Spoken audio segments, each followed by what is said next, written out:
What's up, everybody? It's DJ the Sports Blurred. I am back. Did you miss me?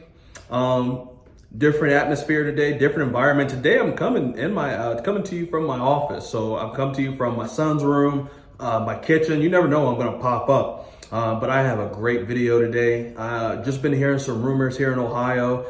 Just got some really good stuff I want to go over today in this video. Hopefully you guys like it. If you're watching this video, if you're a fan of college football, man, like, comment, subscribe, all that good stuff, blah, blah, blah. All right, so the players had an actual player meeting with Ryan Day. It was nobody else in the staff. It was just the players with Ryan Day. Now, this is coming to me from a YouTube channel that I watch.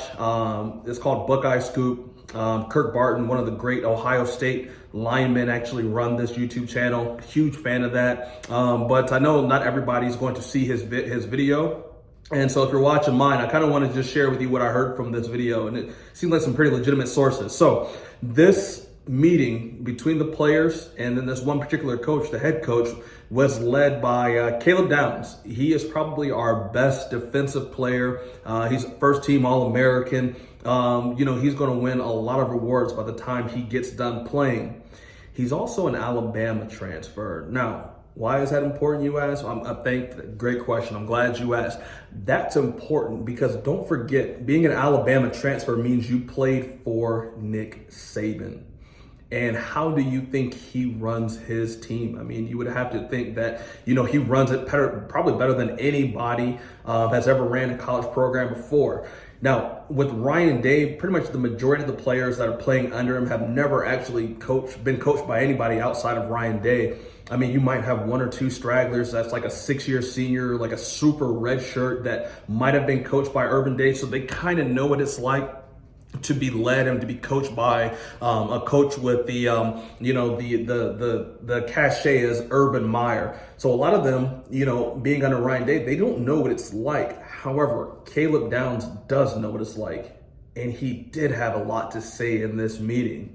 So, one of the things I heard about this particular meeting was it wasn't just Caleb. He was one of the most vocal, but, players attacked the game plan, and then you had some people from the offensive line, going at guys from the defense. So, it got kind of spicy between the players itself. And, the whole while this is going on, Ryan Day is just sitting there waiting patiently, not saying too much, listening and kind of gathering his thoughts there.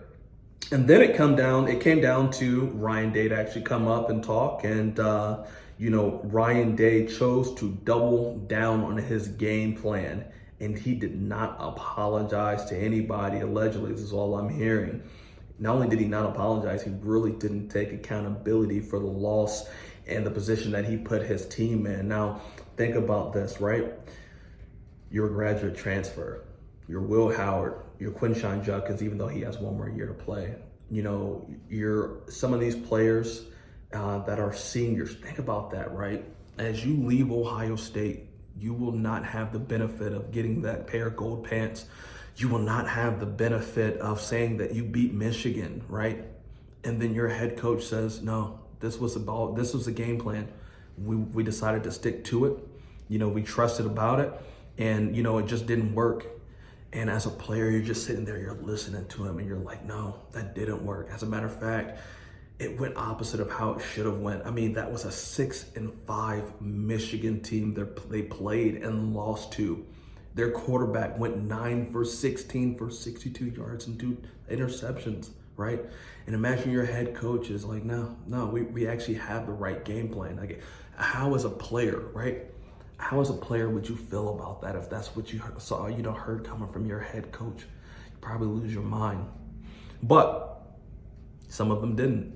Most of them didn't. As a matter of fact, reports are that, they're probably closer than ever now. Obviously, you have some guys that are still mad. You have a lot of guys on that team that wanted to beat Michigan. I'm assuming every guy on that team wanted to beat Michigan, but they'll never taste the victory of beating the Wolverines. Some of them will go on next year. You might win, but to the guys that are going to the NFL, to the guys that are graduating, they'll never know what that's like. Man, and they have to sit with that for the rest of their football career, whether it end this season or whether they go to the NFL and play for another 15 years. That will always be their locker room talk. right? You're an Ohio State Buckeye, and you're in the same locker room with the Michigan Wolverine. You guys play for the 49ers, right? And every time that Ohio State-Michigan game comes on, every year, right? Your Michigan teammate say, hey, how many pair of gold pants do you have? How many times did you beat Ohio State or did you beat Michigan? And as somebody from Ohio State, you'll say, I didn't do it. To heck with you, F you, right? And whatever they'd say. I just found that very interesting for him to, kind of have that stance. At the very least, he could have said, guys, I'm sorry. I should have put you guys in a better position to win that football game, and I didn't. I take 100% ownership of that. I am the head coach. But going forward, we're never going to make this mistake. Going forward, we have to play with our heads on fire because going forward, we have the potential to win a national championship this year. And with this roster, I know we can do it, right? But he didn't say that. So, and obviously, Urban Meyer, he's still out there. There's reports saying that his family's not too happy here. I don't know anything about that. I don't want to get too much into it. But, when you're the Ohio State football coach, there's a lot of stress that's put on you. Ohio State has some crazy fans. I'm talking about when you lose a game like this in the fashion that you lost like this, and especially when you lost 4 straight. I know you have Buckeye fans that are not very happy and probably not saying the nicest things to him.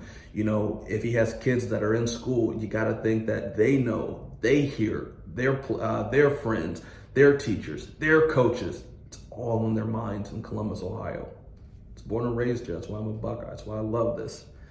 And then the last thing I want to address is that the Urban Meyer to Ohio State rumor is getting a little bit bigger every day. I mean, we just go from, no, I don't think he'll ever become coach here again, to, okay, let's turn that volume up just a little bit.